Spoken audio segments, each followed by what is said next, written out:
शास्त्रांमध्ये अनंत चतुर्दशीच्या व्रताला खूप महत्त्व आहे. अनंत चतुर्दशीला भगवान विष्णूंच्या अनंत स्वरूपाची पूजा केली जाते. तसेच हातात 14 गाठी असलेला धागा बांधला जातो, त्याला अनंत म्हणतात. असे केल्याने माता लक्ष्मी प्रसन्न होते आणि तिची कृपादृष्टी सदैव तुमच्यावर आणि तुमच्या कुटुंबावर राहते. अनंत चतुर्दशीच्या पूजेमध्ये कथावाचन खूप महत्त्वाचे आहे. तुम्हाला माहिती आहे का ती कथा काय आहे? चला तर जाणून घेऊया अनंत चतुर्दशीच्या व्रताची कथा. एकदा महाराज युधिष्ठिरांनी राजसूय यज्ञ केला आणि यज्ञ मंडपाचे अत्यंत सुंदर आणि अद्भुत असे बांधकाम केले.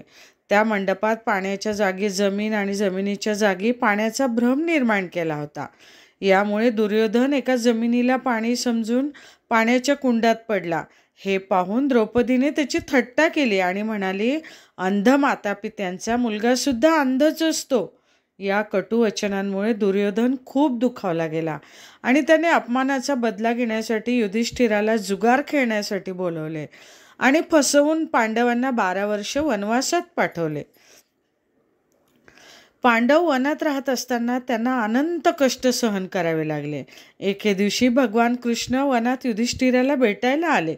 युधिष्ठिराने त्यांना सगळं सांगितलं आणि या संकटातून बाहेर पडण्याचा मार्ग विचारला. यावर भगवान कृष्णांनी त्यांना अनंत चतुर्दशीचे व्रत करण्यास सांगितले आणि म्हणाले, हे व्रत केल्याने हरवलेले राज्य परत मिळेल. यानंतर भगवान श्रीकृष्ण यांनी युधिष्ठिराला एक कथा सांगितली. प्राचीन काळात एक ब्राह्मण होता. त्यांना एक कन्या होती. तिचे नाव सुशीला. जेव्हा कन्या मोठी झाली तेव्हा ब्राह्मणाने तिचा विवाह कौंडिन्य ऋषींसोबत केला. विवाहानंतर कौंडिन्य ऋषी आपल्या आश्रमाच्या दिशेने निघाले. वाटेत रात्र झाली, त्यामुळे ते नदीकाठी विश्रांतीसाठी थांबले. सुशीलाने विचारल्यावर कौंडिन्य ऋषींनी अनंत व्रताचं महत्त्व सांगितलं.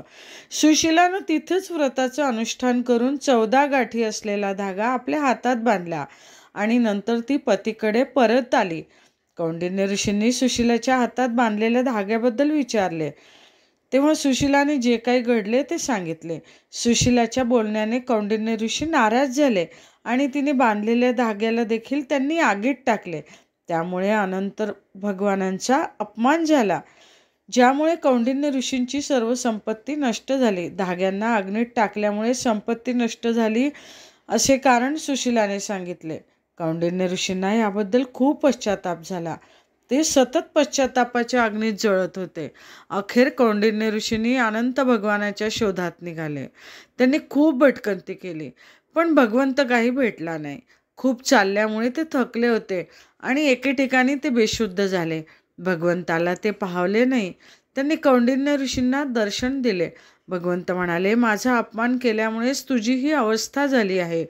तुझी सगळी संपत्ती नष्ट झाली आणि तुझ्यावर संकट आले, परंतु तुझ्या पश्चातापामुळे मी आता तुझ्यावर प्रसन्न आहे.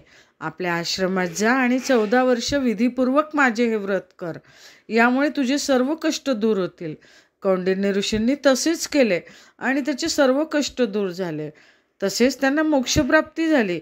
श्रीकृष्णाच्या आज्ञेने युधिष्ठिराने अनंत भगवानाचे व्रत केले, ज्यामुळे पांडवांना महाभारताच्या युद्धात विजय मिळाला.